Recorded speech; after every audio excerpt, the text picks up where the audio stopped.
మాలతి మాట్లాడుతున్నాను. నాతో పాటు ఇప్పుడు సీనియర్ కాంగ్రెస్ లీడర్, అలానే మాజీ పీసీసీ, అలానే మాజీ మంత్రి శైలజానాథ్ గారు ఉన్నారు. సార్ నమస్తే అండి. ఏంటి సార్ మీ గమ్యం ఏంటి? ఇప్పుడు అందరూ చర్చించుకుంటున్నారు. ఒక్కసారిగా జగన్ని కలిసేటప్పటికి ఒక వేవ్ లాగా శైలజానాథ్ వైసీపీకి వెళ్ళబోతున్నారని అందరూ అంటున్నారు. మీరేమంటారు? నేను కూడా అది చూస్తూ ఉన్నాను.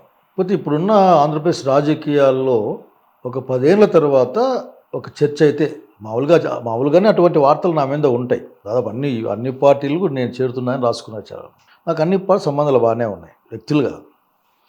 కాకపోతే జగన్ రెడ్డికి నాకు ఒక ప్రత్యేక సంబంధం ఉంటుంది. జగన్ రెడ్డి గారి మా నాయకుడు రాజశేఖర్ రెడ్డి గారు చనిపోయిన తర్వాత అతను ఎంపీగా ఉన్నప్పుడు చాలా దగ్గరగా ఉండి పనిచేశాం.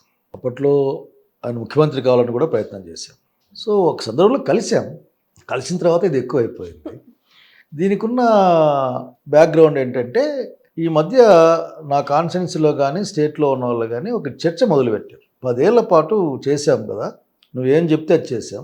అత్యంత కష్టకాలంలో కరోనా టైంలో కూడా నీ కోసం పనిచేసాం, పార్టీ కోసం పనిచేసాం.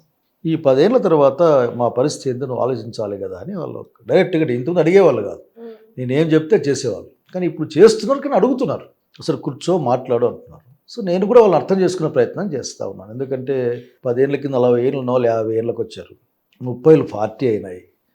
ఇంకా నెక్స్ట్ ఎలక్షన్లు లేక అది వస్తే ఇంకో 5 ఏళ్ళు. సో ఇప్పుడు వాళ్ళ మాట వినాల్సిన అవసరం ఒకటి నా ముందు వచ్చి పడింది. సో వింటా ఉన్నాను.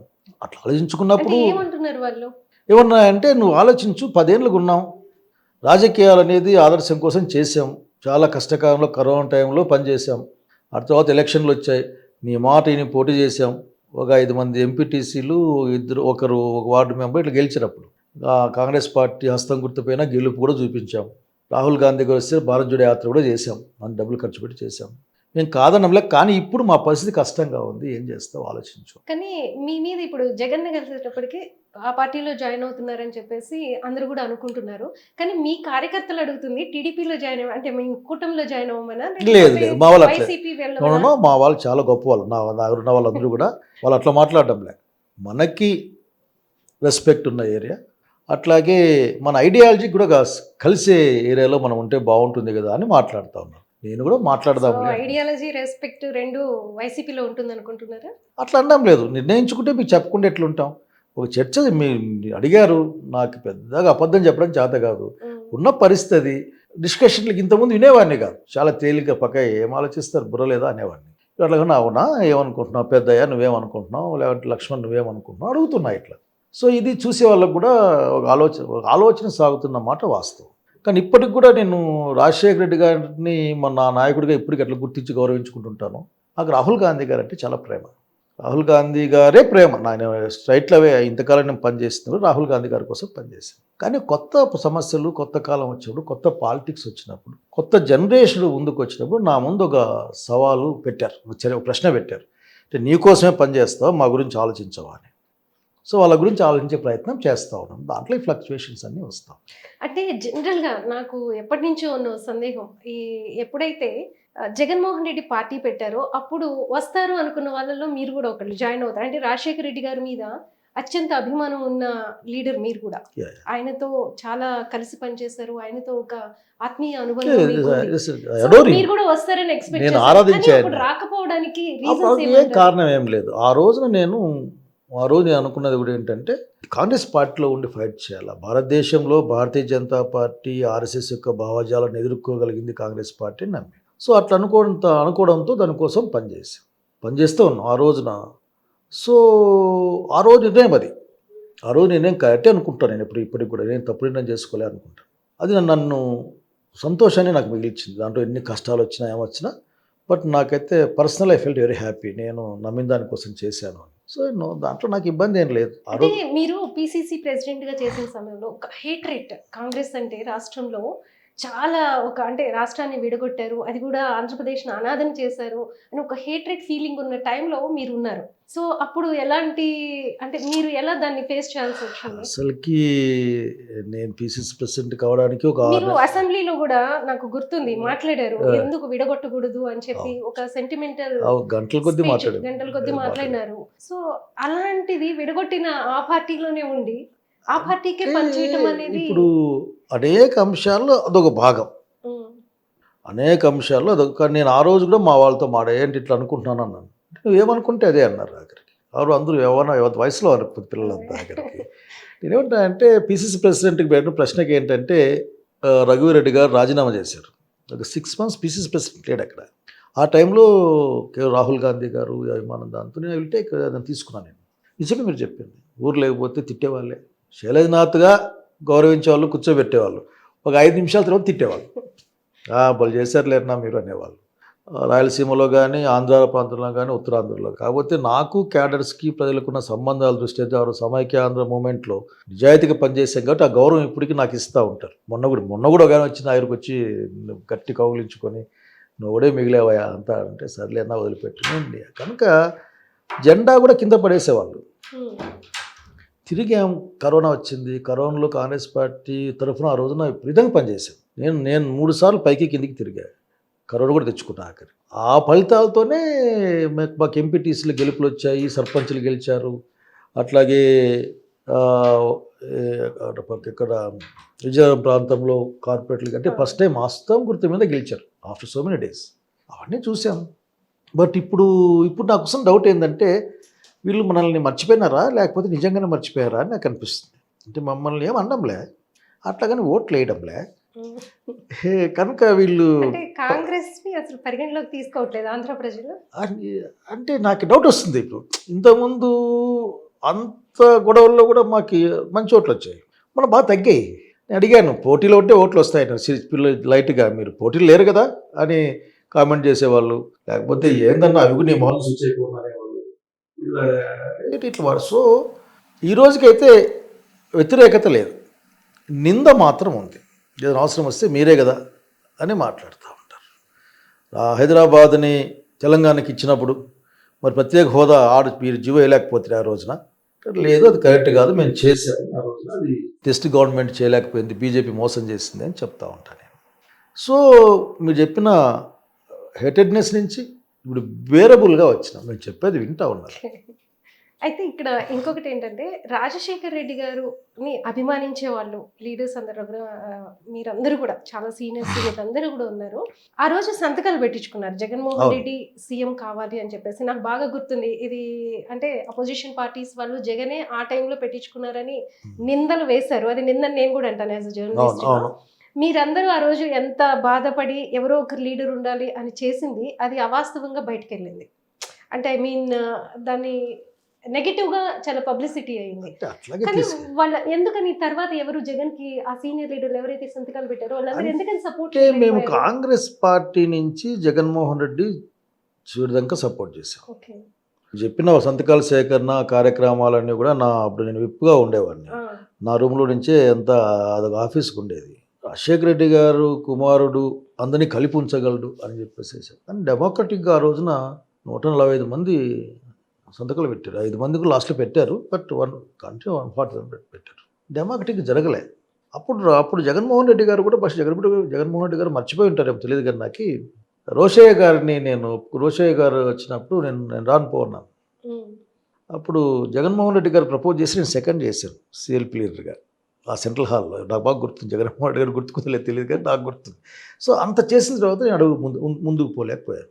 సో ఎందుకు పోలేదంటే ఒక్కొక్క ఐడియా ఒక్కొక్కరికి ఉంటుంది, ఒక్కొక్క ఐడియా తీసుకున్న దాన్ని బట్టి. సీనియర్స్ అందరికి ఈగో హర్ట్ అయిందా?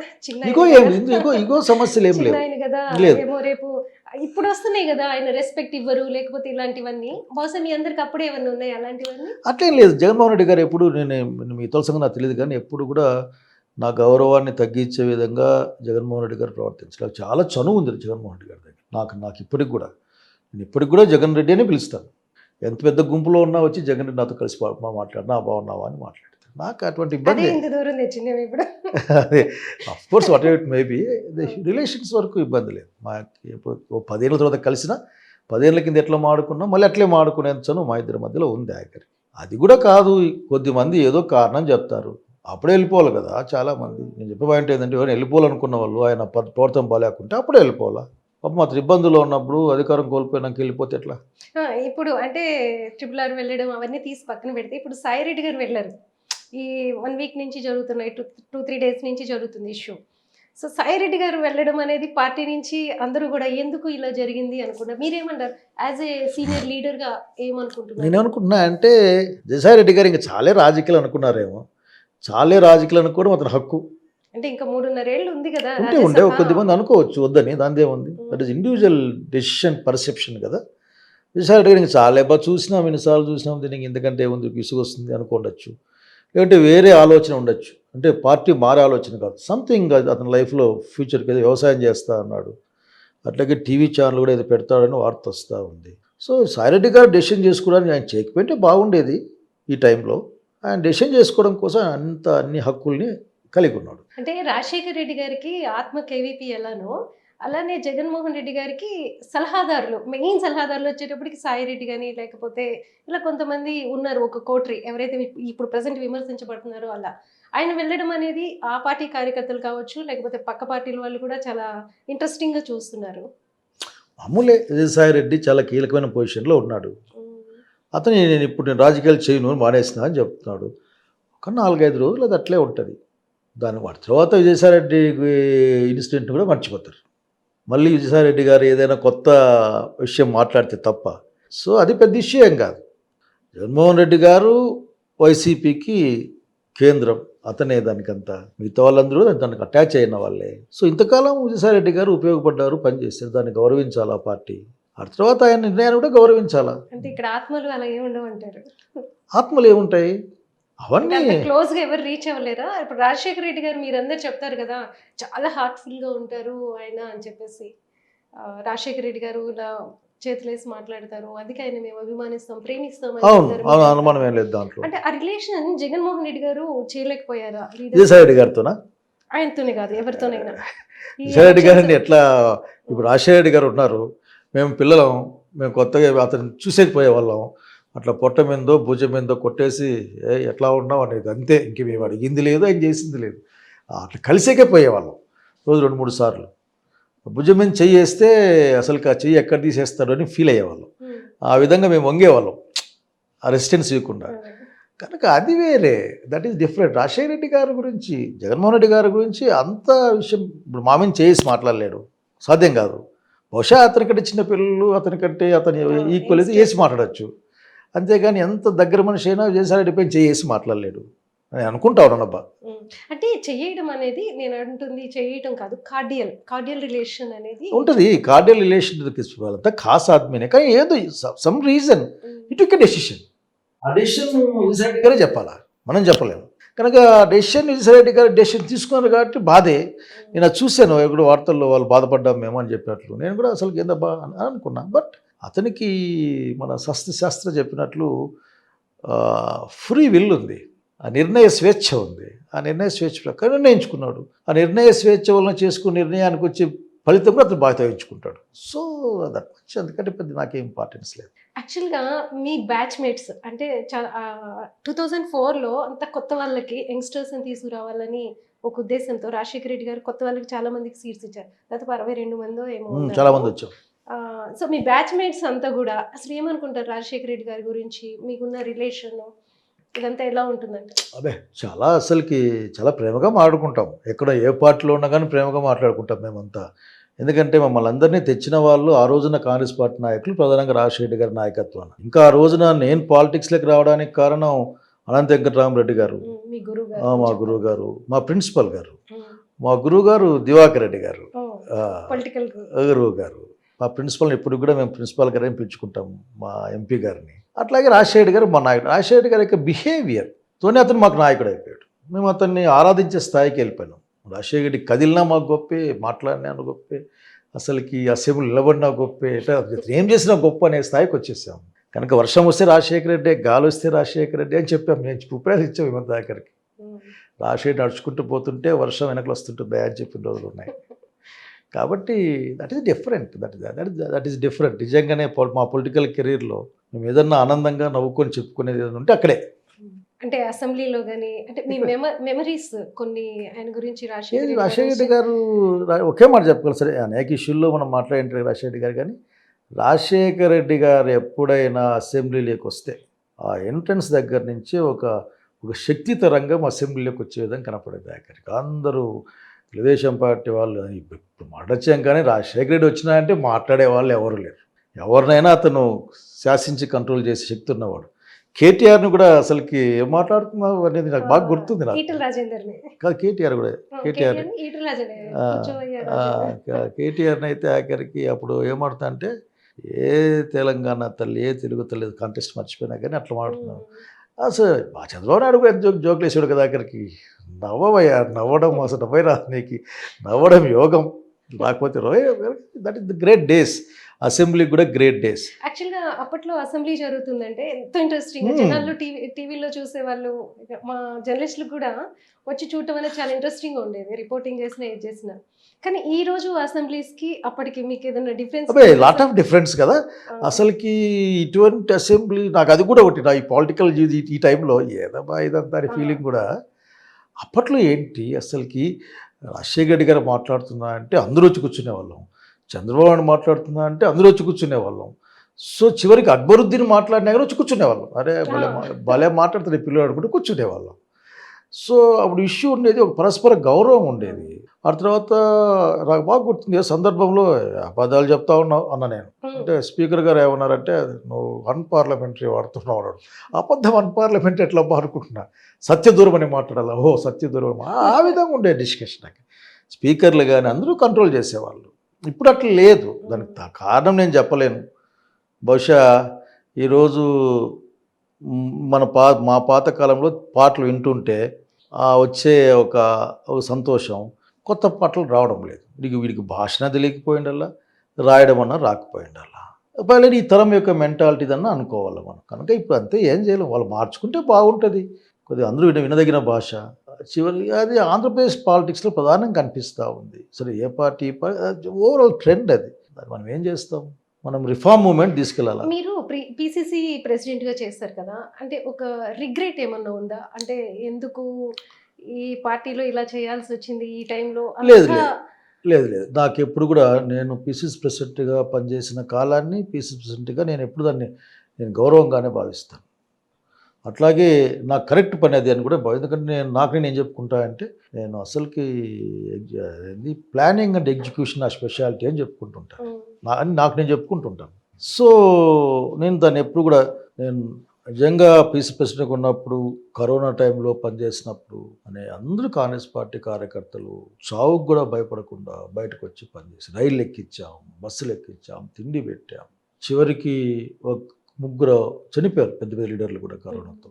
ఆ తర్వాత కాంగ్రెస్ పార్టీ గుర్తుపైన నా హయాంలో గెలవడం, లక్షలే లేదు, 5,000, 6,000, 10,000 సాయం చేసేవాళ్ళం అందరికీ. ఆఖరికి క్యాండిడేట్లందరికీ దాదాపు 500 మంది సాయం చేసింటాం. వాంతి ఇంత ఇప్పించడం, ఇంకోటి ఇప్పించడం, ఇట్లా అక్కడికి.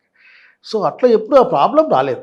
ఇప్పుడు కూడా రిగ్రెట్స్ ఏం లేవు నా దగ్గర. అంటే రాష్ట్రాన్ని విడగొట్టి కాంగ్రెస్ పార్టీ తప్పు చేసింది అని ఒక రిగ్రెట్ ఎప్పుడు ఇదవలేదు. నేను కాంగ్రెస్ పార్టీ పట్ల ఏదంటే ఈ నిర్ణయం చేయకుండా ఉండాల్సిందని నమ్ముతా. వీళ్ళకి అర్థం కాలేదు, వీళ్ళు సరిగ్గా ఆలోచించాల్సింది.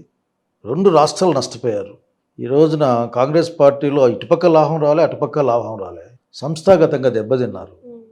ఎప్పుడు కాంగ్రెస్ పార్టీకి 30-40 సీట్లు వచ్చేది ఎక్కడి నుంచి వస్తాయనే బాధ నాకుంది. వీళ్ళు వినలేకపోయారే, వినింటే బాగుండు కదా, ఎందుకు చీల్చారు? 2-3 జిల్లాల ఉద్యమమే కదా రోజున టీఆర్ఎస్ చేసి బలంగా ఉన్నది. ఆ కరీంనగర్ చుట్టుపక్కల అంతే కదా, మహబూబ్ నగరు, నల్గొండ అంతా పక్కకున్నాయి, నిజామాబాద్ పక్కకుంది. కనుక 3-4 జిల్లాలే కదా.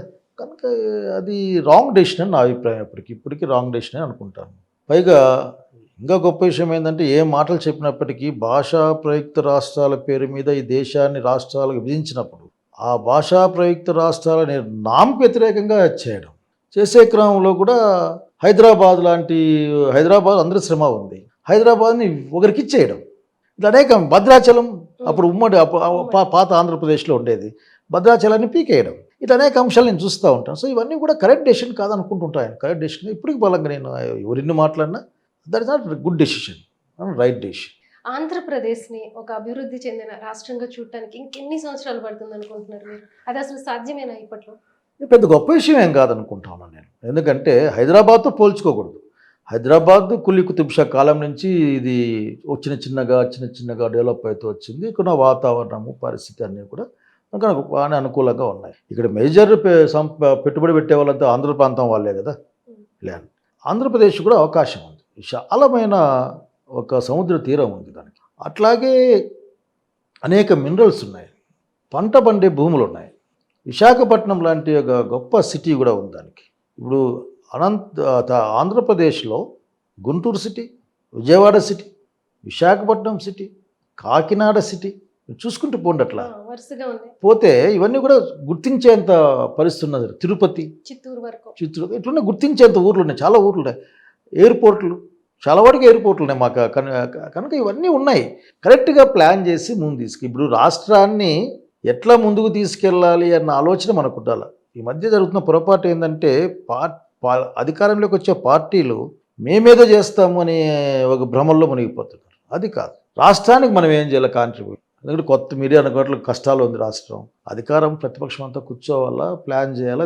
ఇది మనం ఇద్దరం కలిసి కంబైన్డ్గా వచ్చే 10 ఏళ్ళలో మీ అధికారులకు వస్తే మీరు, మేముంటే మేము, ఈ 10 ఏళ్ళకి టార్గెట్ ఇదని పెట్టుకొని పని చేయాలి. అట్లా కాకుండా నేను చేసిన నిర్ణయం నువ్వుకు నాశనం వద్దని, నేను నాకు వద్దని ఏం మాట్లాడకుండా, కనుక ఇట్లా ఉంటే ఏం చేయలేరు. అప్పట్లో ఏదైనా డెవలప్మెంట్ జరగాలంటే అన్ని పక్షాలతో కలిపి మీటింగ్ జరపడం, అలానే ఎక్స్పర్ట్స్ కొంతమందిని పిలిచి రాజశేఖర రెడ్డి గారు అక్కడ చేసేవాళ్ళు. అవును.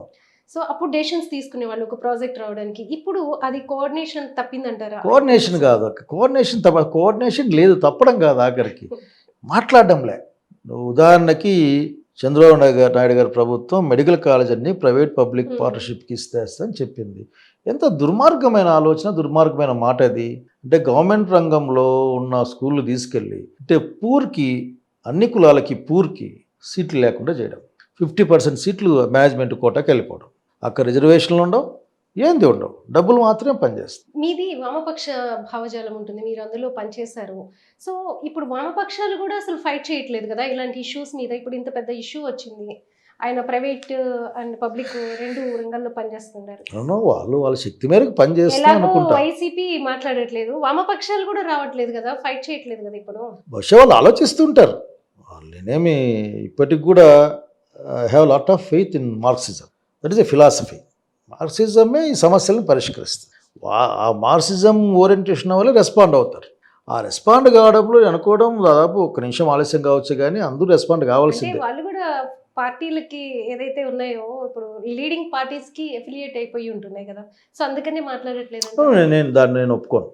ఎవరో లీడర్లు ఒకరిద్దరు ఏమన్నా వివిధ పార్టీ సాన్నిహిత్యం ఉండొచ్చేమో, కానీ పార్టీలుగా వాళ్ళ ఐడెంటిటీ వాళ్ళకు ఉంది. అంతర్జాతీయంగానే ఒక మార్కెట్ ఫోర్సెస్ తగిలినప్పుడు అది ఇక్కడ కూడా తగిలింది. దాని రికవరీ కావాలంతే. ఈ రోజున మీరు గమనించండి, మార్కెటే మిమ్మల్ని శాసిస్తూ ఉంది, మనం ఏం శాసించడం లేదు. మనం మాట్లాడుకునే మాట దగ్గర నుండి బయట చేసే వ్యవహారం వరకు కూడా మార్కెట్ ఫోర్సెస్సే. నేను చాలా చూస్తున్నటువంటి ఎంత ఈజీగా మార్కెట్ ఫోర్సెస్ మొత్తం సొసైటీని క్యాప్చర్ చేసి జస్ట్ బికాజ్ ఆఫ్ లెఫ్ట్ వెనకబడి దెబ్బతినింది కాబట్టి అది జరిగింది. డెఫినెట్గా లెఫ్ట్ పుంజుకుంటుంది, దీన్ని అడ్డుకుంటుంది. వర్గీకరణ గురించి ఇప్పటి వరకు ఆంధ్రప్రదేశ్లో అంటే ఒక కమిటీ అయితే వేశారు, కానీ ఒక డెసిషన్ అయితే తీసుకోవట్లేదు ఇంకా కూడా. అంటే ఫాస్ట్గా ఆ వర్క్ జరగట్లేదేమో అనిపిస్తుంది. మీరేమంటారు? అసలు వర్గీకరణ అవసరం లేదని కూడా అంటున్నారు కొంతమంది. నేనేమంటా అంటే సుప్రీంకోర్టు డెసిషన్ ఇచ్చింది. సుప్రీంకోర్టు డెసిషన్ ఇచ్చిన తర్వాత చేసేయాలి వీళ్ళు. దానికి మళ్ళీ కమిటీలు అవసరం లేదు. ఎందుకంటే సుప్రీంకోర్టు వద్దు ఇంప్లిమెంట్ చేయొద్దని చెప్తే కమిటీ వేసారా ఏమైనా? వేలే కదా, దాన్ని ఆపేశారు కదా. అట్లా ఇప్పుడు చేయాలా? సో వీళ్ళు ఏదో మీనమేషాలనే మాట కరెక్ట్ కాదు, కానీ మొత్తం మీద స్లో చేసే ఆలోచన. బస్సులు ఏమో ఒత్తిడి ఉందేమో నాకు తెలియదు, కానీ స్లో చేస్తూ ఉన్నారు. వర్గీకరణ అనేది నిజంగానే చేయాల్సిన అంశం. ఈరోజు దళితుల మధ్య ఐక్యతకైనా రాజ్యాధికార పోరాటానికైనా అందరూ సంతృప్తిగా ఉండి పరస్పర విశ్వాసం, స్నేహం ఉంటేనే సాధ్యమవుతుంది. వీడు నన్ను దోచేస్తూ ఉన్నాడు, వీడు నన్ను కొట్టేస్తూ ఉన్నాడు అనే ఆలోచన ఉంటే ఐక్యత సాధ్యం కాదు. సో ఈరోజు అవకాశాలు మాకు రాలేదు, అందరూ ఎత్తుకుపోతున్నారని ఒక వర్గం మాట్లాడుతూ ఉన్నారు. వాడు మాదిగలు మాట్లాడినప్పుడు వాళ్ళకి ఇచ్చేయడమే. వాళ్ళతో పాటుగా అనేక 50 కులాల పైన ఉన్నాయి, అందరూ కూడా పోవాలి కదా. కొన్ని కులాలకైతే కనీసం డిగ్రీ వరకు చదివిన పిల్లలు లేరు. కొన్ని కులాల్లో ఇంజనీరింగ్, మెడిసిన్ ఊహకులు లేదు. ఎమ్మెల్యే, ఎంపీలు అసలు లెక్కే లేదు దగ్గరికి. మళ్ళీ వాళ్ళందరికీ వెళ్ళాలి కదా. సో ఒకే దగ్గర కూర్చొని భోజనం చేసినప్పుడు మాకు రాలేదన్నప్పుడు ఏముంది వారికి పంచడం. ఆ పంచడానికి ఏదో ఒక ప్రాతిపదిక, ఆ ప్రాతిపదిక జనాభా. ఇక్కడ పొలిటికల్ గా చూసుకుంటే మళ్ళీ రాజకీయాల్లోకి వస్తే మనం జగన్మోహన్ రెడ్డి ఎప్పుడూ లేని విధంగా ఇంతవరకు తన హయాంలో ఎక్కువ మందికే ప్రాతినిధ్యం ఇచ్చాడు అనేది ఒకటైతే ఉంది. నా ఎస్సీ, నా ఎస్టీ, నా బీసీ, నా మైనారిటీ అని చెప్పేసి ఆయన చేసిన ఆ స్లోగనే ఫెయిల్ అయిందని ఎలక్షన్స్ కూడా అంటూ ఉంటారు. మీరేమంటారు? అంటే జగన్మోహన్ రెడ్డి ఓటమికి కారణాలు నేను పరిశీలించినప్పుడు ఒకటి, అతని ఓట్ బ్యాంక్ ఏం చెక్కు చెదరలే. ఎస్సీ ఎస్టీ బీసీలు, ముఖ్యంగా ఎస్సీ ఎస్టీ మైనారిటీ బీసీలు అతనితోనే ఉన్నారు. అందుకే 40% ఓటింగ్. అది వాడడం వల్లే, ఆ స్లోగన్ వాడడం వల్లే ఆయన ఓడిపోయాడనే ఒక విమర్శ కూడా ఉంది. ఎందుకు కాంగ్రెస్ పార్టీ అధికారంలో ఉంటే ఎస్సీ ఎస్టీలకి దత్తపుత్రులు అనేవాళ్ళు. మర్చిపోతే ఎట్లా? అసలు వీళ్ళే వాళ్ళు ఉంటే అయిపోయిందబ్బా, ఇందిరమ్మ ఉంటే వాళ్ళే అనేవాళ్ళు. ఆంధ్రప్రదేశ్ రాజకీయాలు అట్లా ఉండవు. ఆంధ్రప్రదేశ్ రాజకీయాలు ఇవి ఎవరెన్ని మాటలు మాట్లాడినా కులాల పునాది మీద జరిగే రాజకీయాలు. మీకు రాహుల్ గాంధీ అంటే చాలా ఇష్టం అని చెప్తున్నారు కదా. ఓకే, రాష్ట్రాన్ని విడగొట్టారు, ఒక నెగిటివిటీ అయితే ఈ ప్రాంతంలో ఆంధ్రప్రదేశ్లో పర్టికులర్గా మూటగట్టుకున్నారు. సో మళ్ళీ పిసిసి ప్రెసిడెంట్గా షర్మిలమ్మని చేసి మళ్ళీ ఇంకొంత నెగిటివ్ని మూటగట్టుకున్నారు ఆయన. ఎందుకంటే రాజశేఖర రెడ్డి కొడుకుగా జగన్మోహన్ రెడ్డికి పార్టీలో ఒక 60% అప్పుడు 151 సీట్స్ వచ్చినాయి అంటే మీ కాంగ్రెస్ సపోర్ట్ ఏది? 100% కాంగ్రెస్ కార్యకర్తలంతా కూడా జగన్మోహన్ రెడ్డి వైపు రావడమే. ఇప్పుడు షర్మిలమ్మకి సీట్ ఇచ్చి మళ్ళీ కాంగ్రెస్ పార్టీ నెగిటివ్ మూట కట్టుకుందా? అంటే అట్లా అనుకోకూడదు. ఏంటంటే ఐ థింక్ షర్మిలమ్మ రాజశేఖర రెడ్డి లెగసీని తీసుకెళ్తుంది కాంగ్రెస్ పార్టీలో అనుకున్నారు. సో నమ్మారు. మళ్ళీ పాలిటిక్స్ చేశారు కదా ఇక్కడ. పాలిటిక్స్ ఏముంది? This is politics. ఏం పాలిటిక్స్? ఎలా అన్న మీదకి చెల్లి దిస్ ఇస్ ద పాలిటిక్స్. మళ్ళీ రాజశేఖర రెడ్డి ఫ్యామిలీ మెంబర్ ని తీసుకొచ్చి పెట్టడం అనేది ఎలా జీర్ణించుకోగలుగుతారు? కాంగ్రెస్ కార్యకర్తలైనా, కరడుగట్టిన కాంగ్రెస్ కార్యకర్తలైనా, వైసీపీ అభిమానులైనా జీర్ణించుకోలేరు. కానీ అదే జీర్ణించుకోలేకపోయారు. అట్లే లేదు, కానీ మొత్తం మీద లెట్ షర్మిల అని నమ్మారు మా madam. I think let we see. ఎందుకంటే 6 months నుంచి అప్డేట్ జడ్జ్ చేయలేము. 6 months ఎలక్షన్ల ముందర మేడం పిసిసి ప్రెసిడెంట్, ఎలక్షన్లో అసలు మీరంతా సీనియర్ నేతలు, రఘువీరారెడ్డి గారు కావచ్చు, మీరు కావచ్చు, హర్ష కుమార్ గారు కావచ్చు, ఉండవల్లి గారు, అందరూ మీ అందరినీ వెనక అట్లా కూర్చోబెట్టుకొని ఆవిడ రాజశేఖర రెడ్డి కుటుంబాన్ని టార్గెట్ చేస్తుంటే ఆ రోజు మీ ఫేసెస్ చూసిన వాళ్ళందరూ కూడా ఏంటబ్బా అనుకునే పరిస్థితి వచ్చింది. మరి ఆ వెనక మీరు అంటే ఒక ఇది లేకుండా నెత్తురు చుక్క లేదన్నట్టు కూర్చున్నారు మీరందరూ. జగన్ని తిడుతున్నా ఆ ఫ్యామిలీ మెంబర్స్ అంటే ఏమంటే చూస్తూ ఉండిపోయారు ఈ సీనియర్స్ అంతా. మా నాయకుని కుటుంబం వాళ్ళు బాగుండాలని కోరుకుంటాం. షర్మిలమ్మ అయినా ఎదురుగానే మీ ముందే మేము చెప్పాం అర్థమవుతుంది. డయాస్ పైన రియాక్ట్ కావడం అన్నది జరగదు. షీఈ్ ఎ లీడర్, ఏమైనా షీఈ్ ఎ పిసిసి ప్రెసిడెంట్. మా స్టేట్ వరకు మాకు నాయకురాలు. ఆమె ఒక మాట మాట్లాడి నచ్చకపోతే లోపల చెప్పేస్తాయి, ఇది కరెక్ట్ కాదని చెప్తాం. నేను ముసలి చెప్పే ప్రయత్నం కూడా చేశాను నేను. కాబట్టి నిజమే మీరు చెప్పింది కరెక్ట్, అట్లే ఉంటుంది కదా. ఇప్పుడు ఎవరైనా కానీ ఒక్క రాశి తిట్టారనుకోండి, మాకు అర్థం కాదు, కాసేపు అర్థం కాదు. ఆ రోజు నాకు ఇంకా గుర్తుంది, నిజంగా అర్థం కాదు. ఏంటిది తిడుతున్నారు, మాట్లాడుతున్నారు, మీరంతా అసలు నెత్తురు చుక్కలేదు. అంటే we are not expected that you know.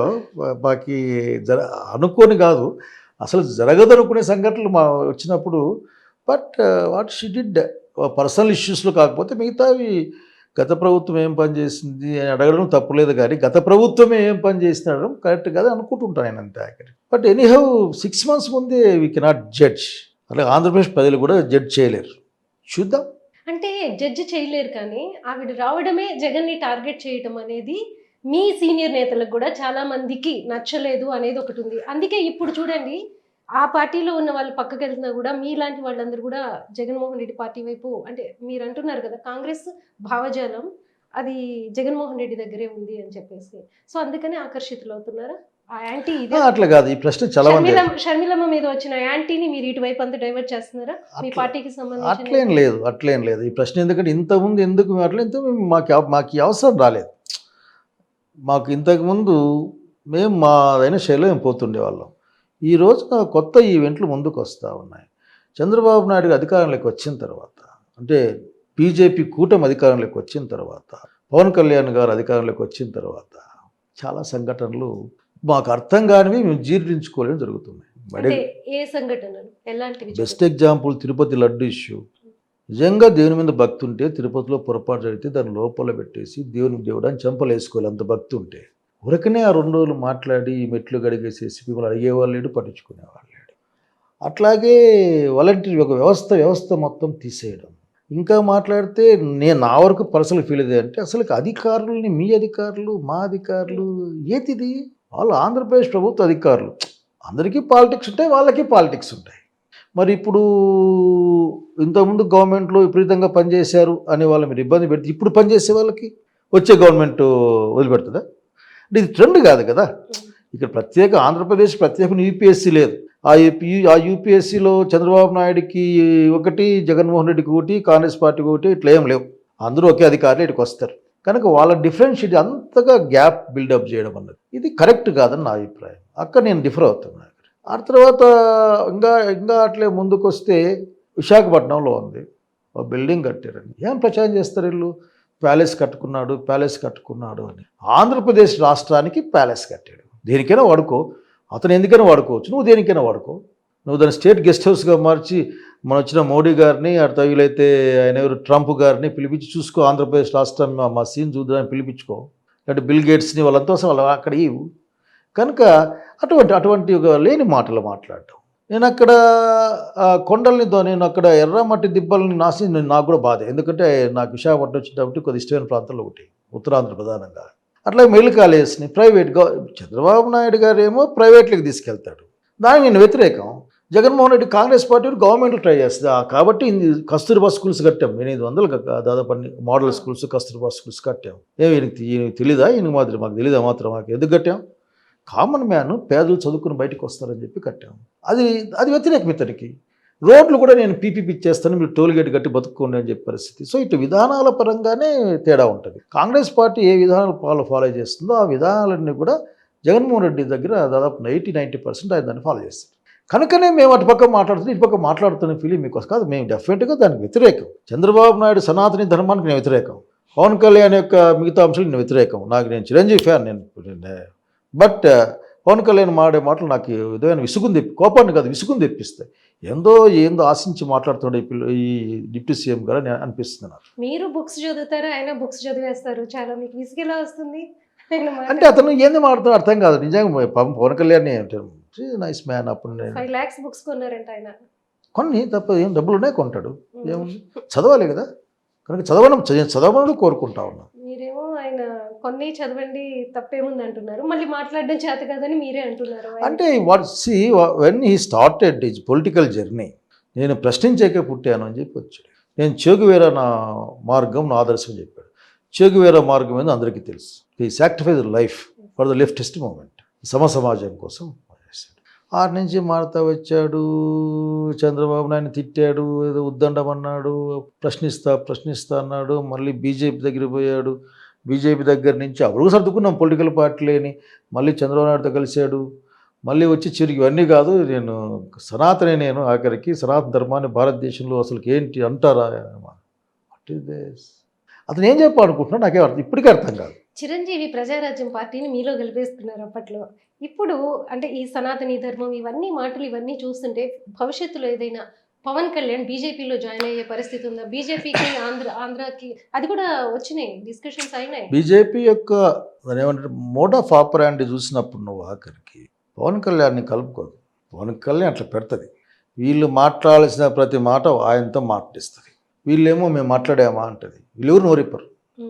అంతెందుకు అంత పెద్ద తిరుపతి లడ్డు ఇష్యూలో బీజేపీ వాళ్ళు మాట్లాడింది తక్కువ. మీరు గమనించండి.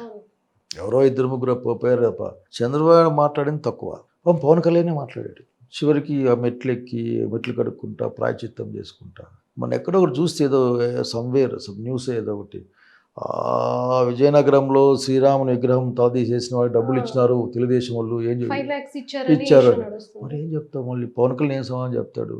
నేనేమంటా అంటే పవన్ కళ్యాణ్ ఇంకొద్దిగా కూర్చొని దేనికోసం అతను రాజకీయాలు చేస్తున్నా ఆలోచించుకోవాలి. అది కాకుండా ఊరకనే ఇప్పుడు సినిమా లెవెల్లో ఉంటుంది. ఆఖరికి సినిమా లెవెల్లో పోయి ఇట్లా అంటారు, పని జరిగిపోద్ది. డైరెక్టర్ కట్ అంటాడు, రీల్లో బయటకు వస్తుంది, మేము కూడా విజిల్ వేస్తాం. అదే అర్థం కాని పరిస్థితి ఏంటంటే 10 సంవత్సరాలు ముఖ్యమంత్రిగా చంద్రబాబు నాయుడు ఉండాలని కోరుకుంటున్నాను అని చెప్పేసి చాలా హార్ట్ఫుల్గా పవన్ కళ్యాణ్ చెప్పారు. మరి ఆయన పార్టీ పెట్టింది, ఆయన అభిమానులందరూ ఆయన సీఎంగా చూడాలనుకుంటుంది. ఇదంతా కూడా వేస్ట్ ఆఫ్ అభిమానమేమో. అంటే జనరల్గా రాజకీయాలు అంటే పురాతన కాలం నుంచి రాజకీయాలు పరిశీలించినప్పుడు ఒకటి ప్రత్యక్షంగా ఎదుర్కోవడం, రెండోది పక్క నుండి ఎదుర్కోవడం. బీజేపీ ఇన్ఫ్లుయెన్స్లో పవన్ కళ్యాణ్ పక్క నుండి ఎదుర్కొంటాడేమో అనిపిస్తుంది నాకు ఇప్పటికీ ఏమనిపిస్తుంది అంటే చంద్రబాబు నాయుడికి థ్రెట్ జగన్మోహన్ రెడ్డి కాదు, జగన్మోహన్ రెడ్డి థ్రెట్ పవన్ కళ్యాణ్ అనిపిస్తుంది నాకు. ఎందుకంటే పవన్ కళ్యాణ్ డీసీఎం పదవి, అఫ్ కోర్స్ డీసీఎం పదవికి పవన్ కళ్యాణ్ కాబట్టి హైప్ ఉంది, నేను దాన్ని కాదన్ను. కానీ డీసీఎం పదవికి ఉన్న అధికారులు కూడా తెలుసుకోవాలి, ఏముండవు. అది ఓన్లీ ఎగ్జిక్యూటివ్ ఆర్డర్ వచ్చే ఒక పోస్ట్ అది. సో మాట్లాడడం, గవర్నమెంట్కి వ్యతిరేకంగా మాట్లాడడం, అరే నీ ప్రభుత్వం, మీ ప్రభుత్వం, ఎన్డీఏ ప్రభుత్వం కదా. నిన్న చూసే ఎంత హైప్ చేస్తారంటే, నిన్న ఏదో ఎక్కడో చూసాను, నాకు నవ్వు పొద్దున్న నవ్వేదాన్ని చూసి. ఒక పోలీస్ ఆఫీసరు రిపబ్లిక్ డే పెరేడ్లో పవన్ కళ్యాణ్ నమస్తే పెట్టింది, చంద్రబాబు నాయుడుకి నమస్తే పెట్టింది. బెటరా? పెరేడ్లో ముందే రాసిస్తారు ఎవరికి నమస్తే పెట్టాలా, ఎన్ని అడుగులు వేయాలా, ఎటుపక్క మెడ తిప్పాలా కూడా రాసిస్తారు వాళ్ళు. మరి దాన్ని కూడా హైప్ చేసుకునే ప్రయత్నం, వై ఫర్ వాట్? 10 ఏళ్ళు ఆయన సీఎం ఉండాలని కోరుకుంటున్నాడు, అంటే 10 ఏళ్ళు ఇలా కూటమి ఉండాలని కోరుకుంటున్నాడు ఆయన.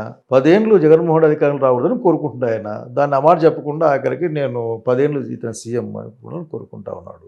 కానీ బయట ఏమంటున్నారంటే, లాస్ట్ నేను మన గోదావరి జిల్లాకు పోయి రాజమండ్రి కాకుండా పోయి ఏమంటే, లేదండి లాస్ట్ ఇయర్లో మా వాడు బయటకు వచ్చేస్తారండి అంటున్నారు వాళ్ళు.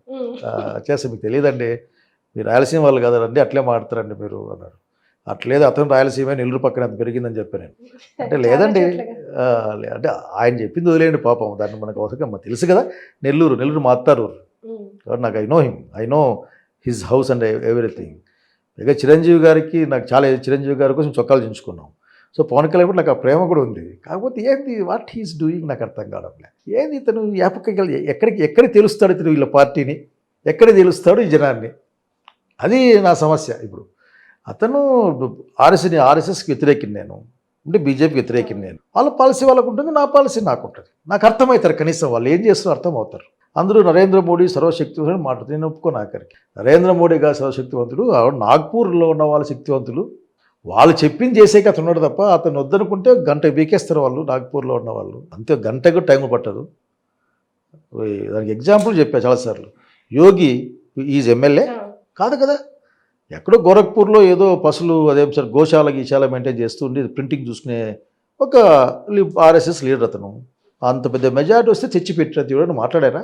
సో ఆ టైం టెల్లింగ్ అంటే పవన్ కళ్యాణ్ గురించి ఇప్పటికి కూడా అసలు పవన్ కళ్యాణ్ గారు, డీసీఎం గారు, మీరు కొంచెం ఆగండి, కూర్చోండి. ఏంది మీరు దేనికోసం, సనాతన అంటే దేనికోసం చేసి చెప్పాలి వాళ్ళు. సనాతని అంటే ఏంటి, మన ఎవరు లిస్ట్ పంపించారు నాకు, సనాతనంలో ఏం జరిగినాయని చెప్పేసి. అంటే మీరు ఇప్పటికీ ఎక్కడికి వెళ్ళాలనుకుంటా ఉన్నారు? అనేక ప్రశ్నలకు ఇంకా పవన్ కళ్యాణ్ సమాధానం చెప్పాలి.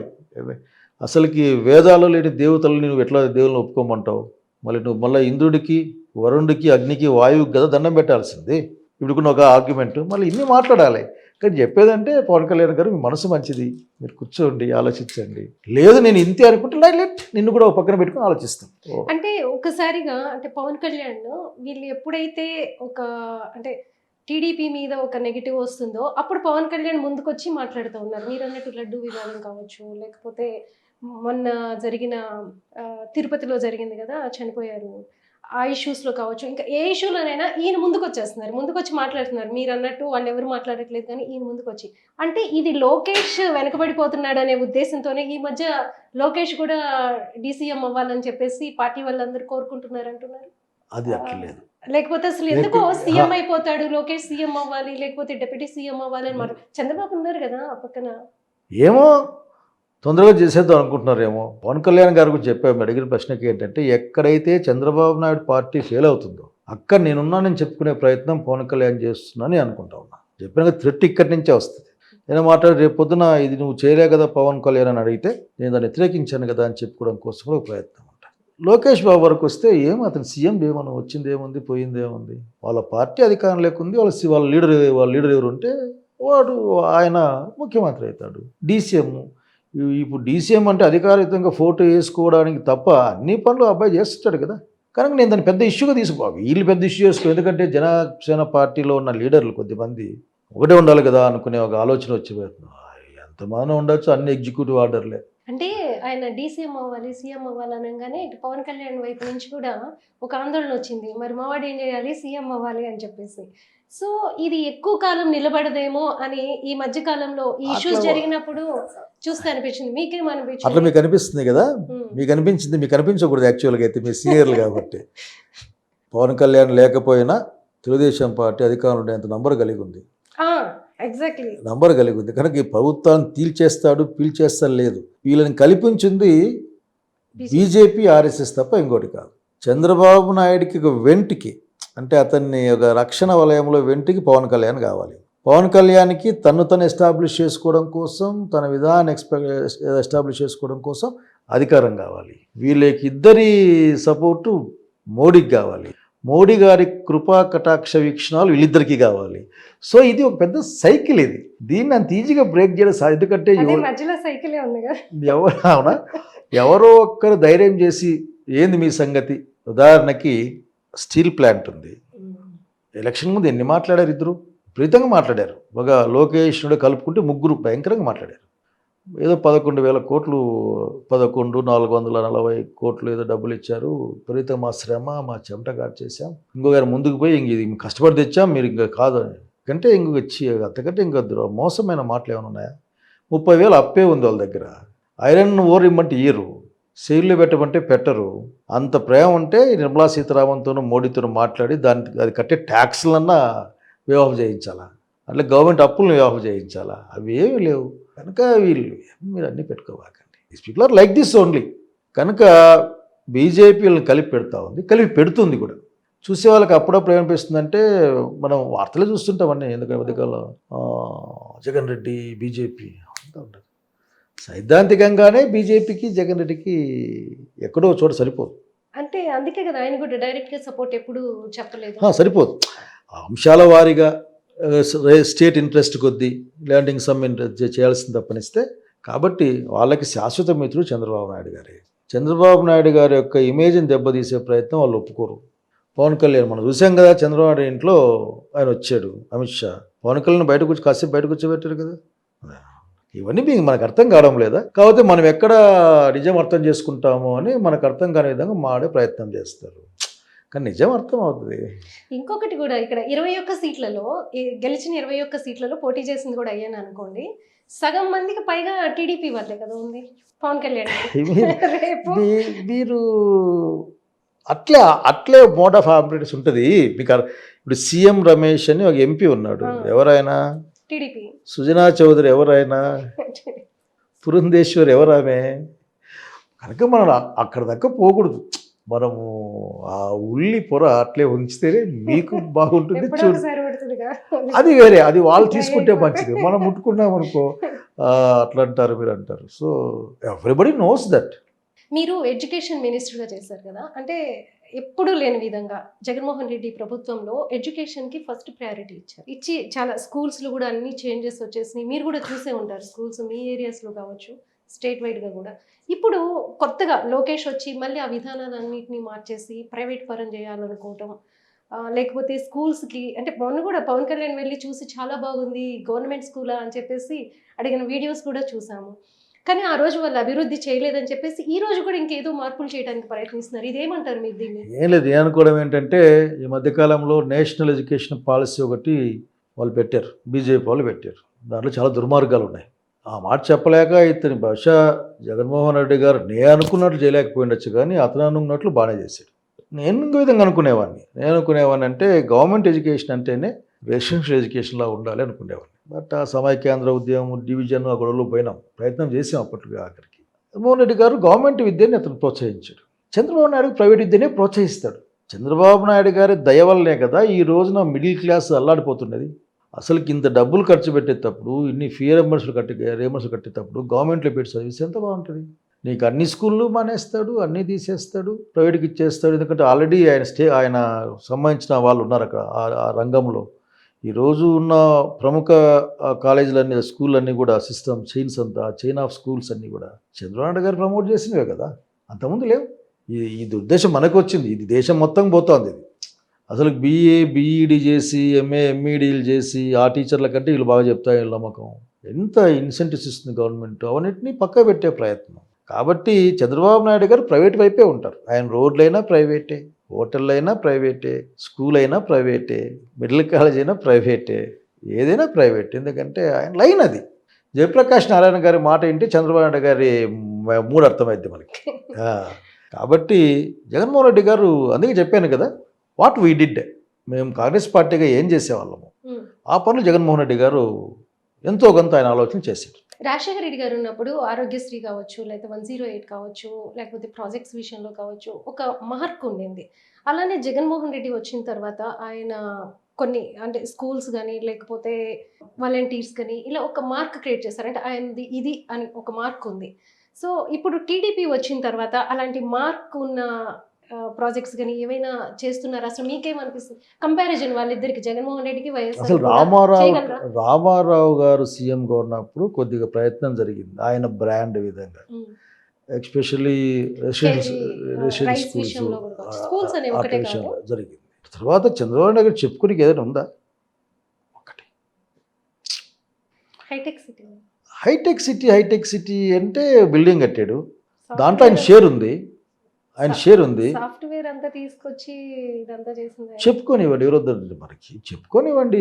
మామూలుగా మేము చదువుకుంది ఏంటంటే రాజీవ్ గాంధీ గారు అసలుకి 21st సెంచరీలో తీసుకెళ్తాను దీన్ని దేశ సాంకేతిక విప్లవం. అని చెప్పేసి ఆయన తెచ్చారు. ఫస్ట్ టీవీ డైనోరాగ్యో టీవీలు ఉండేవి అప్పట్లో కలర్ టీవీ, ఆయన హయాంలో వచ్చి కంప్యూటర్ ఆయన పరిచయం చేస్తుంది. ఇంకా చంద్రబాబు నాయుడు గారి యొక్క షేర్ ఉంది, అంతేగాని Chandrababu Naidu is the whole share. ఎవరి షేర్ వాళ్ళకు ఉంది.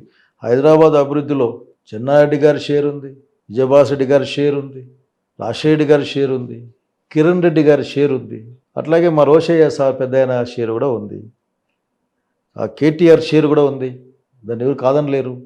అట్లా షేర్ ఉంటుంది. అంతా నాదే అంటేనే ఇబ్బంది, ఎవరి షేర్ వాళ్ళది. కాబట్టి రేవంత్ రెడ్డి గారు ఆయన 4th సిటీ అనే ప్రయత్నం చేస్తున్నారు, ఆయన షేర్ దీంట్లో పొద్దున రికార్డ్ అవుతుంది కనుక నేను పలాంటే ఈ పని చేశానని చెప్పుకోవాలి, అంతే తప్పనిస్తే ఇదంతా నేనే చేశా అని చెప్పుకోవడానికి లేదు. అంటే మార్క్ విషయం అడిగాను నేను. వీళ్ళకి కొన్ని అంటే అంశాలు ఆరోగ్యశ్రీ కావచ్చు, లేదా 108 ఇలాంటి ఆలోచనకి రాదు. మీరు అర్థం చేసుకోండి, అది ఆలోచన ధోరణి, అది ఫిలసాఫికల్ ఆలోచన. ఇప్పుడు ఉదాహరణకి కాంగ్రెస్ పార్టీగా పని చేసుకునే వాళ్ళకి పని లేకుండా పోతే భూమి కట్టివేయబడ్డారు, వీళ్ళు విడుదల చేయాలనుకుంది. రైట్ టు అదేది ఎన్ఆర్జిఎస్ ప్రోగ్రామ్ పెట్టామన్నది పని హక్కుగా తెచ్చిపెట్టాం, పని హక్కుగా పెట్టాము, ఆహార పథకం, అది ముందు పాయింట్. అది జగన్మోహన్ రెడ్డి గారు వచ్చిన తర్వాత డిఫరెంట్ సెక్షన్స్కి ట్రాన్స్ఫరింగ్ ఆఫ్ ద క్యాష్, అదే పనిచేసాడు అన్నారు కదా, అది కూడా ఒక రీజన్ అంటున్నారు కదా. అయిండొచ్చు కాక. ఒక్కొక్కసారి మనం అన్ని మంచి పనులు చేసినంత మాత్రం మనకు మంచి జరగాలని ఏం లేదు. అసలు మనం చేసి అన్ని మంచి పనులు. ఇక్కడే ఒక పాయింట్, నేను చేసింది మంచి అయితేనే నాకు ఓటేసి గెలిపించండి అని చెప్పేసి జగన్మోహన్ రెడ్డి చెప్పాడు. సో జనం గెలిపించకుండా చంద్రబాబుకి వేశారు అంటే ఏంటి, ఈయన మంచి పనులు చేయలేదు అన్నట్ట. అంటే ఆయన చేసిన ఎడ్యుకేషన్ కానీ, లేకపోతే ఆయన ఇప్పుడు నవరత్నాల్లో సగం అప్పుడే ఇంప్లిమెంట్ అయ్యాయి. సో నవరత్నాలు ఇవన్నీ వేస్ట్ ఇదంటారా? ప్రజలకు అట్లా లేదు. జగన్ చేసిన మంచి పనులు జగన్ని ఖచ్చితంగా నిలబెడతాయి. జగన్ మంచివాడు కాబట్టి ఆ మాట చెప్పాడు. బట్ ఫండమెంటల్గా ఆంధ్రప్రదేశ్ రాజకీయాల యొక్క ఆత్మను అర్థం చేసుకోవాలి.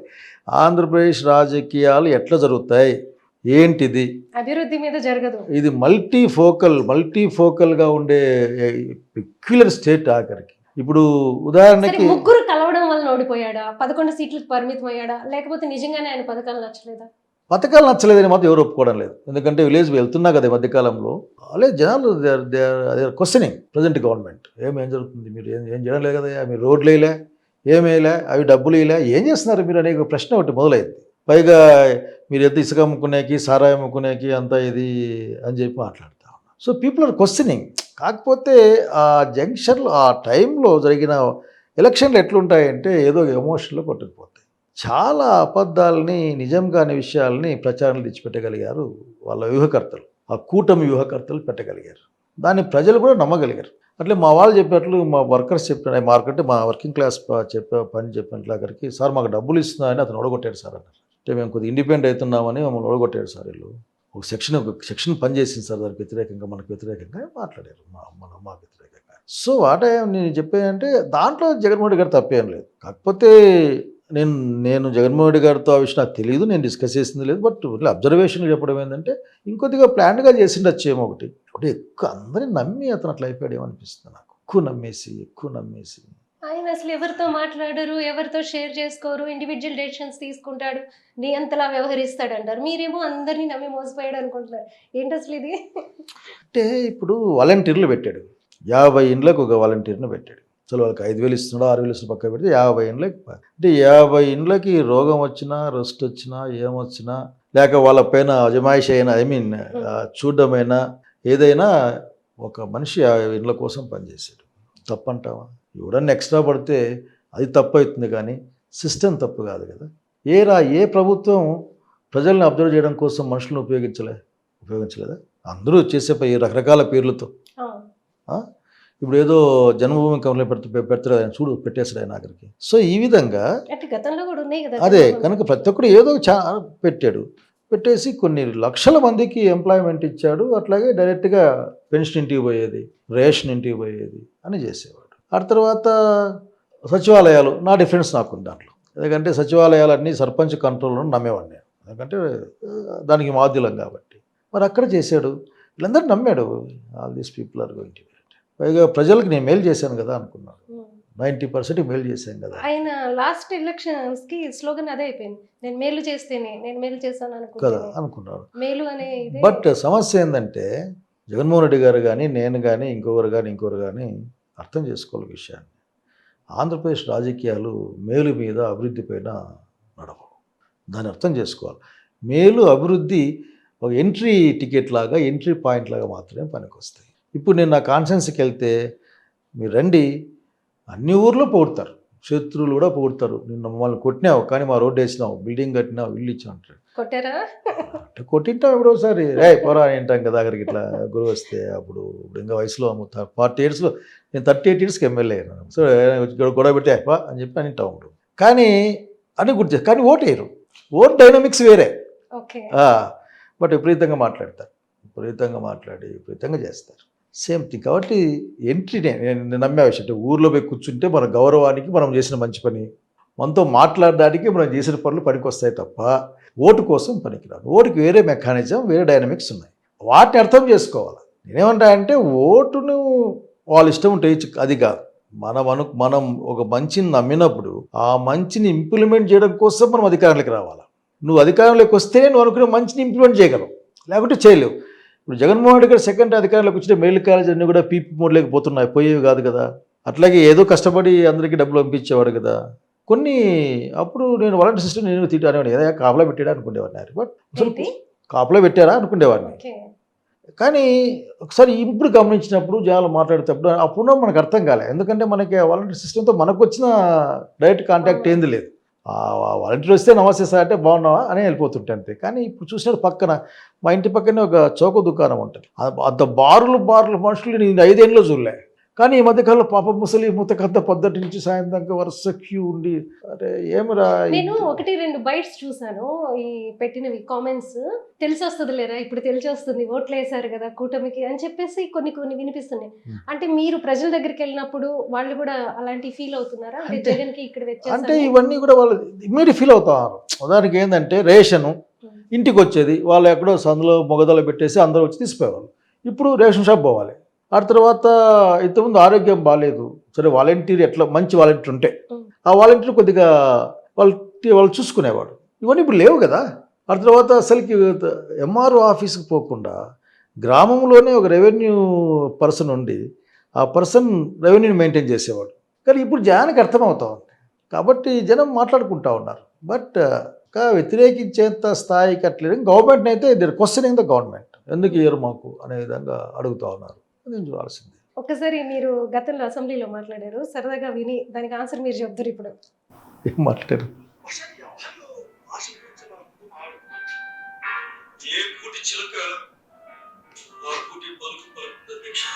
ఇప్పుడు మీరంతా జగన్నే సపోర్ట్ చేస్తున్నారు అంటే ఒకటే.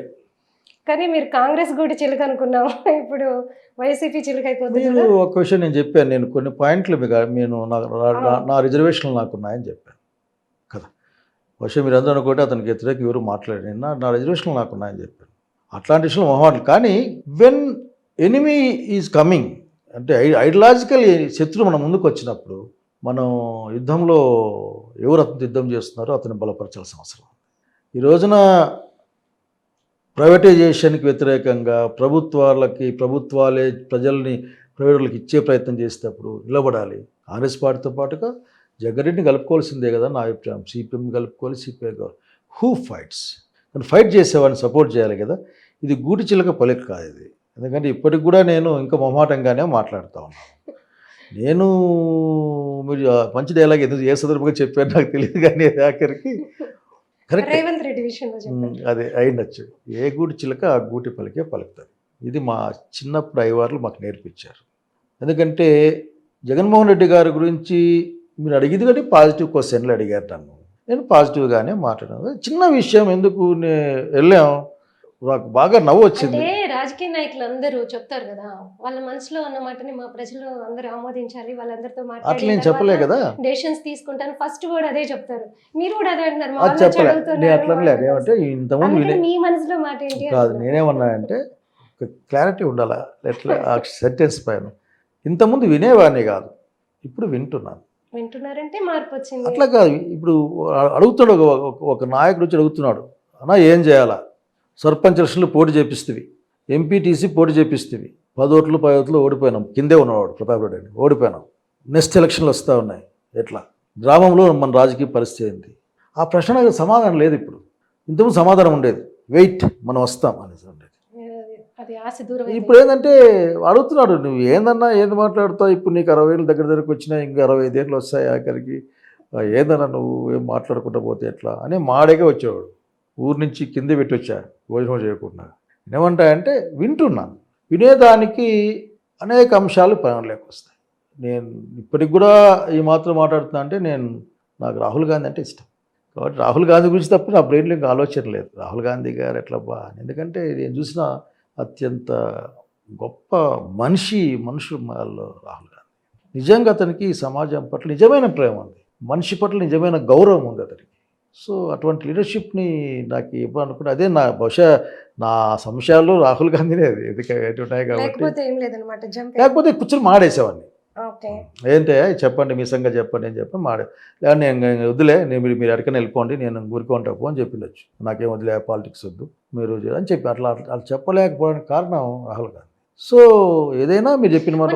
లాస్ట్ ఎలక్షన్స్ టైంలో బీజేపీకి చాలా తక్కువ సీట్లు, అలానే కాంగ్రెస్కి జాతీయ స్థాయిలో ఒక ఇమేజ్ పెరిగింది, సీట్స్ కూడా పెరిగినాయి. ఆ టైంలో జగన్మోహన్ రెడ్డి కూడా అటు సపోర్ట్ ఇస్తే బాగుండు అని కూడా అందరూ అనుకున్నారు.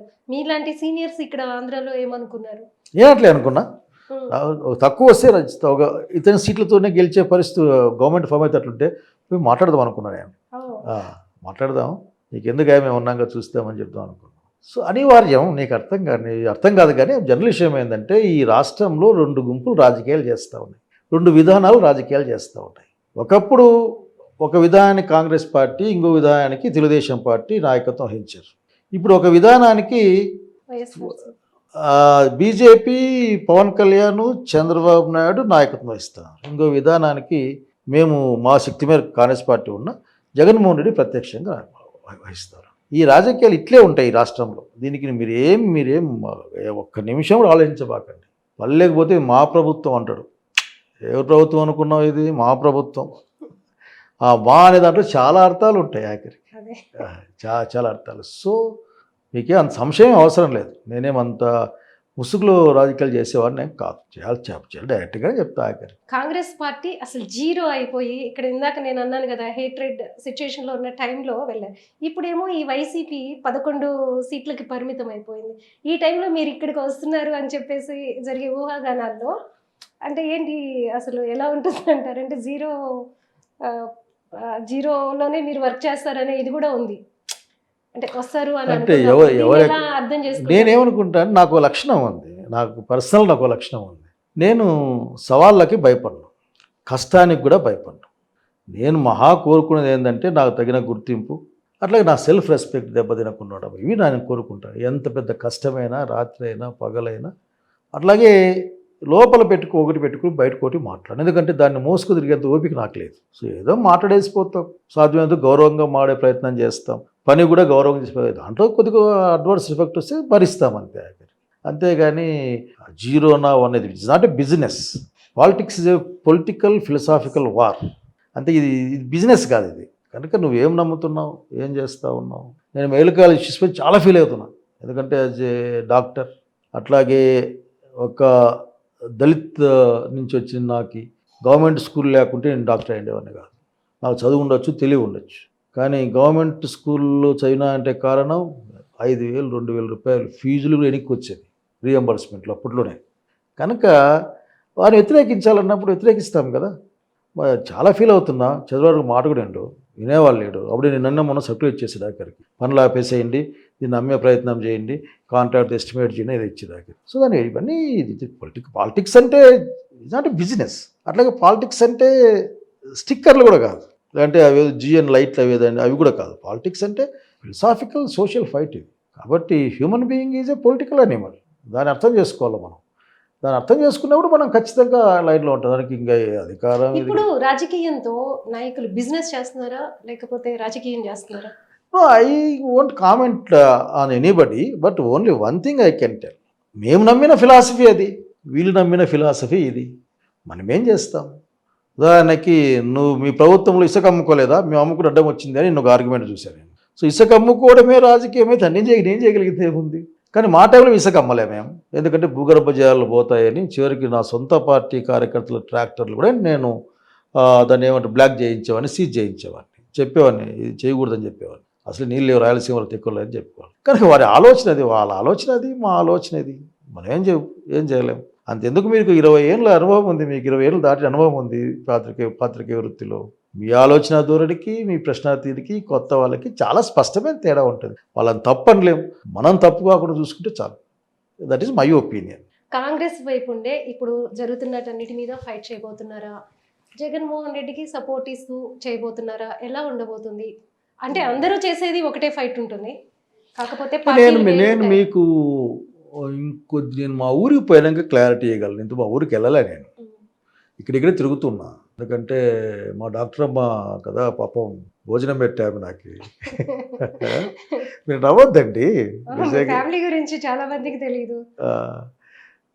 మా ఆవిడ డాక్టర్ ఉస్మానియాలో, బట్ ఆమె చూసుకుంటుంది కనుక కొన్నాళ్ళు అట్లా తిరుగుతున్నా. ఊరు వెళ్ళినాక ఫస్ట్ వీక్లో ఐ విల్ టెల్ నేనేంటి అనేసి చెప్పేస్తాను. ఇంకొక ఫైనల్ క్వశ్చన్ ఏంటంటే, అందరికీ కూడా మనసుకి కలుకుమనిపించేది, రాహుల్ గాంధీ లేకపోతే ఇక్కడ పిసిసి ప్రెసిడెంట్గా షర్మిలమ్మని ఇందాక కూడా అడిగాను నేను.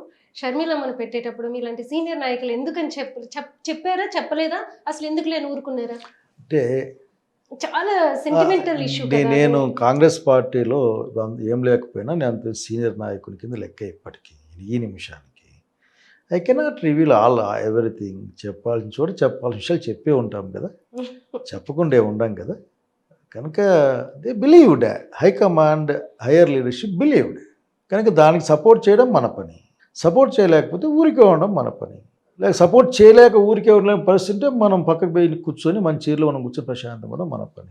ఆంధ్రప్రదేశ్లో కాంగ్రెస్కి పునరుజ్జీవం వస్తుందని నమ్ముతున్నారా లేదనుకుంటున్నారా అసలు? ఎందుకంటే పాదయాత్ర చేయటానా ఇక్కడ అధికారం వచ్చేసింది తెలంగాణలో.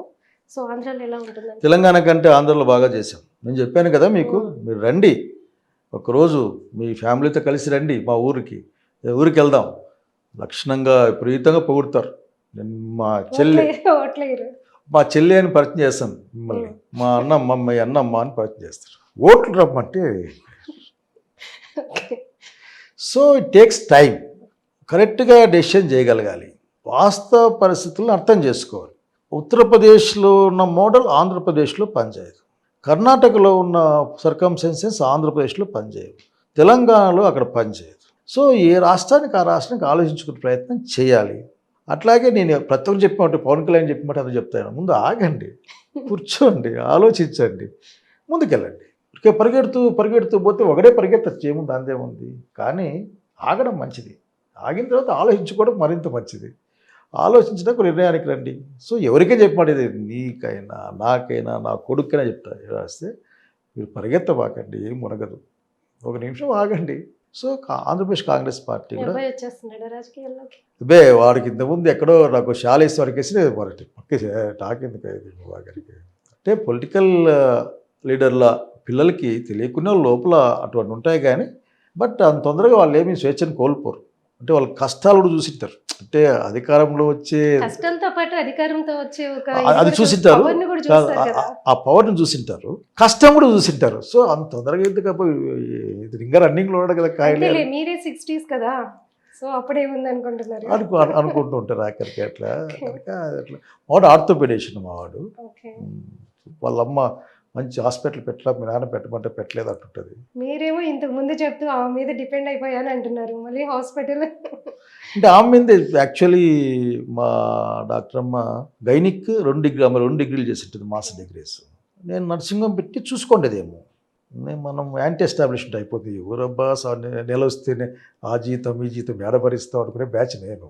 సో అమ్మాయి గవర్నమెంట్ సర్వెంట్గా ఉండిపోయింది. షీజ్ ప్రొఫెసర్ ఆఫ్ సర్జరీ ఉస్మానియాలో. సో ఆమె కూడా కొడుకు మంచి నర్సింగ్ పెడితే బాగుండొచ్చు అని కోరుకోవడం తప్పేం లేదు. సో వాడు కూడా అయిపోయి 3 months 4 months అయింది. ఒక అట్లా ఇట్లా మార్చి దాకా ఏదో పోయిస్తా పెళ్ళి కూడా చేసాం. సో మార్చి తర్వాత ఇంక వాడు ఆయన ఏమన్నా లైఫ్లోకి ఎంటర్ అవుతాడేమో. సో మార్పు కోసం మీ నియోజకవర్గ ప్రజలు కోరుకుంటుంది ఒక 1 weekలో డిసైడ్ అవుతుంది అనమాట. మీరు భలే వాళ్ళు. నేను చెప్పాల్సిన బాధ్యత ఉంది. ఎందుకంటే ఇన్ని ఫ్లక్చువేషన్స్ని ఇన్నిటిని మనం ఉరికినే సజో తమాషగా అంటే I cannot make my self as a fun. సీరియస్గా ఒక మాట చెప్పేస్తే నేను చేయగలిగినంతా చేశాను. ఎక్కడ ఉంటే అక్కడ నా శక్తి మేరకు పని చేసి పెట్టాను. కనుక నేను ఎవరికేం బాకీ లేను. మొన్న కూడా చెప్పాను నేను, ఇది కూడా మా వాళ్ళు 10 ఏళ్ళు ఎమ్మెల్యే, 10 ఏళ్ళు గాడిలాగా పని చేసినాం, మీద పడి పని ఎవడు సాయం చేయలే మనకి, అయినప్పటికీ కూడా పని చేసావు అని.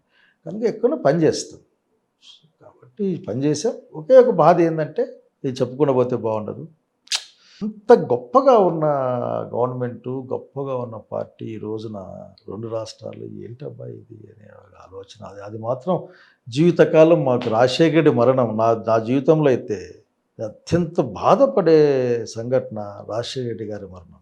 అట్లాగే రాష్ట్ర విభజన ఎప్పటికి కూడా నేను ఒకడే కూర్చున్నప్పుడు ఇప్పటికి కూడా నాకు కళ్ళు కొద్దిగా తడైతాయంటే 2 అనుకున్నప్పుడు తడైపోతాయి. నాకు ఏంది నా జీవితంలో ఇవి జరిగిపోయాయి అనే ఫీలింగ్ వస్తుంది నాకు. అట్లాగే అప్పుడు పనిచేసినప్పుడు వామపక్షులు పనిచేసినప్పుడు సోవియట్ యూనియన్ కూలిపోవడం కూడా నన్ను చాలా బాధకు గురి చేస్తాను. ఇట్లా 2 సంఘటనలు అంటే మనం ఏం చేయలేము. అట్లాగే నేను ఎక్కువ సంతోషపడే సంఘటన మా ఆవిడని పెళ్లి చేసుకోవడం. రాజశేఖర రెడ్డి గారితో టైం స్పెండ్ చేయడం, రాజశేఖర రెడ్డి గారితో కలిసి అది నా పొలిటికల్ కెరీర్లోనే మేము వైభవంగా ఉన్నాం సార్. పొలిటికల్ మా అందరికీ తెలుసు, పర్సనల్ గా కన్నా అసలుకి వినే వాళ్ళకైనా చూసే వైభవంగా బతికాం కదా, ధైర్యంగా.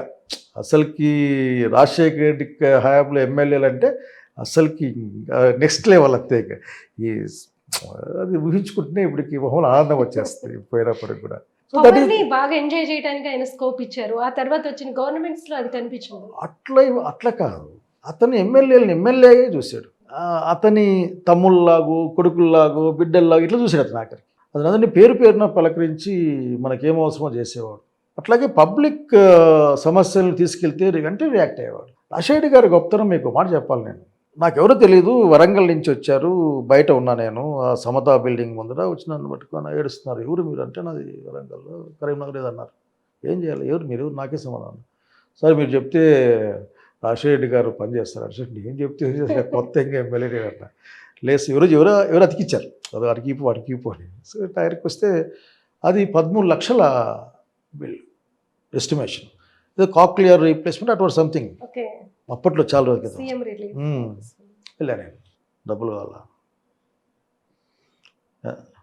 ఆయన ఇట్లా చూసారు కదా, ఇట్లా చూసి 13 లక్షల అన్నాడు. ఇంత అమౌంట్ అన్నాడు. నేను చాలా నాకు డాక్టర్ అయినా 13 లక్షలు ఉన్నాయి, నాకు తెలియదు అన్న, వాళ్ళు ఎవరో కూడా తెలియదు నాకు, బయట అడిగినా. 2 ఎకరాల పొలం ఉందంట వాళ్ళకి, అమ్ముకుంటే 3-4 లక్షలు వస్తాయంట, 8 లక్షలు 10 లక్షలు అడుగుతారన్న వాళ్ళు. చూసి ఇంత అమౌంటా అన్నాడు. సరే నేను అలిగి వెళ్ళిపోయా. సాయంత్రం కాడచ్చు పిలిచాడు, శాంక్షన్ ఎంటైర్ అమౌంట్. నేను అడిగానా, వాళ్ళు 2 ఎకరాలు అమ్ముకొని ఏం బతుకుతాడు, సరిపా చేసిపా. That is Rajasekhara Reddy. రాజశేఖర రెడ్డి గురించి ఇటాడు కొన్ని వందలు చెప్తాం మేము ఆఖరికి. రాజశేఖర రెడ్డి గురించి అనుకుంటే అతను సీఎం అయినాక అతను గాడ్ లాగా మారిపోయాడు. సీఎంకి ముందే ఉన్న పొలిటీషియన్ ఏమో కానీ సీఎం తర్వాత అతను అతని గాడ్ ఫీలింగ్. అరే సంవత్సరం పాటు ఏడ్చాను నేనైతే. ఆఖరికి 1 సంవత్సరం ఏడ్చుంటాను. మా ఇంట్లో భయపడేవాళ్ళు టీవీ ముందు కూర్చుంటే నేనేమైపోతాను అని. ఏడ్చేది అయితే ఆఖరికి. పాట ఒకటి వేసేవాళ్ళు చుక్కలకి ఎక్కడ వచ్చారని ఇక దాన్ని పెట్టేది, ఏడ్చేది. అట్లా రాజశేఖర రెడ్డిని సో ఆ రోజులే అంటే ఆయన బతుకుంటే మాకు బాగుండేది, ఆయన బతుకుంటే ఆ, రాష్ట్రం విడిపోయేది కాదు, ఆయన బతుకుంటే ఇలా ఉండేది కాదు అనేది ప్రతి ఒక్కళ్ళు కంపేర్ చేసుకునే స్టేజ్ ఏ సంఘటనకైనా రాజశేఖర రెడ్డి ఉంటే అనుకుంటాం. ఏదైనా కష్టం వచ్చింది అనుకో డిపార్ట్మెంట్లో సీఎం గారు ఉండింటేనా అసలు పోయి కూర్చుంటే సాయంత్రం పని అయిపోయేది అనుకుంటాం. అట్లాగే ఎస్పీలతో కూడా వచ్చినప్పుడు ఎస్పీలు ఇట్లా వస్తారు కదా పోలీస్ డిపార్ట్మెంట్, అతనే మాట్లాడేవాడు, మనకు శ్రమే ఉండేది కాదు. కనుక రాజశేఖర రెడ్డి ఉండింటే నిజంగానే ఇన్ని సమస్యలు ఉండేది కాదు. రాజశేఖర రెడ్డి గారు బహుశా అందుకే వెళ్ళిపోయారు. పెద్ద రాజశేఖర రెడ్డి గారికి మాకు మళ్ళీ దశాబ్ద అనుబంధం కూడా ఏది లేదు. మేమంతా దివాకర్ రెడ్డి గారు వెంకటరామరెడ్డి ఇట్లా వచ్చాం. ఆయన యొక్క రాజశేఖర రెడ్డి గారి యొక్క ఏమంటారు అఫెక్షనేట్ దాంతోనే మేము అతనికి అసలు ఆరాధకులుగా మారిపోయాము. అసలు మేము ఫాలోవర్స్ కాదు, ఆరాధన మారిపోయాము. మేమేం పని కూడా అడిగిన వాళ్ళం కాదు. నేను ఏ పని అడగలే ఆఖరి 3 months లాస్ట్ డేస్ కూడా చాలా క్లోజ్గా ఆ రోజు హెలికాప్టర్ ఎక్కేమని కూడా మాట్లాడాను. అసెంబ్లీ అయిపోయింది, ఇప్పుగా ఉండేవాడిని, పని ఉంది అంటే చిత్తూరు పోయి వచ్చినాక మాట్లాడదామని వెళ్ళాడు, రాలే. నాకు ఆ సెషన్స్ లో అమర్నాథ్ రెడ్డి, మన శోభా నాగిరెడ్డి ఉండేవాళ్ళు కదా, వాళ్ళు బయటకు వచ్చి వాళ్ళు టీడీపీలో ఉండేవాళ్ళు కదా, వాళ్ళు బయటకు వచ్చి కూర్చుని ఏం చెప్పేసాడు అంటే అప్పుడు బాగా ఈ తెలంగాణ ఇది ఇష్యూ నడుస్తుంది, చాలా పాపులర్ అయిపోయినాయి డైలాగ్స్, లోపలికి వచ్చి కూర్చుని అనేవాళ్ళు. ఇంకా అంటే పార్టీలతో సంబంధం లేకుండా అసెంబ్లీలో ఆయన నైజాన్ని అందరూ కూడా చాలా ఇష్టపడేవాళ్ళు అన్నట్టు. చాలా అతను ఆ పక్క మాట్లాడుతున్నా అనుకో, అతను రీజన్లో మాట్లాడుతుంటే మనకు అసహనం కదా ఈ పక్క వాళ్ళకి. మనం కొద్దిగా గలాట్ చేస్తే మాట్లాడి ఎందుకు బాగానే మాట్లాడుతుండే కదా అనేది పాపం అడ్డం చెప్పమని కాదు, ఏమైనా ఎక్స్ట్రా వస్తేనే కొద్దిగా చూడండి అనేవాడు తప్ప 99% మాట్లాడుతున్నాడు కదా బాగానే, పేషెన్స్ లేకుంటే ఎట్లా మీకు అనేది. నేను మురళి బట్టి ఇట్లా కూర్చుండేవాళ్ళం అంటే వాళ్ళు క్లోజ్ శైలజ బాగా మాడుతున్నారు కదా అనేవాడు. చెప్తే ఉండేవాళ్ళం ప్రతిదానికి. డేస్ గాన్ నిజంగా ఎప్పటికీ అవి మళ్ళీ రావు.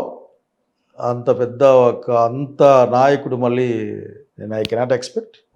మా మెంటాలిటీ తగినట్లు, మాకంటే ఈ జనరేషన్కి పెద్ద నాయకులు రావచ్చేమో కానీ మా మెంటాలిటీకి తగినట్లు మొత్తం మనుషుల్ని ప్రేమించే వాళ్ళం కదా, ఏ పెద్ద ఆశించే వాళ్ళం కాదు. అప్పుడు ఇంత కోరికలు కూడా ఏం లేవు మాకు. So that is Rajasekhar Reddy. నేను థ్యాంక్ యూ రాజశేఖర్ని గుర్తించాం మరొకసారి. థ్యాంక్ యూ సో మచ్ అండి, చాలా విషయాలు చెప్పారు. Thank you. నమస్తే. నమస్తే.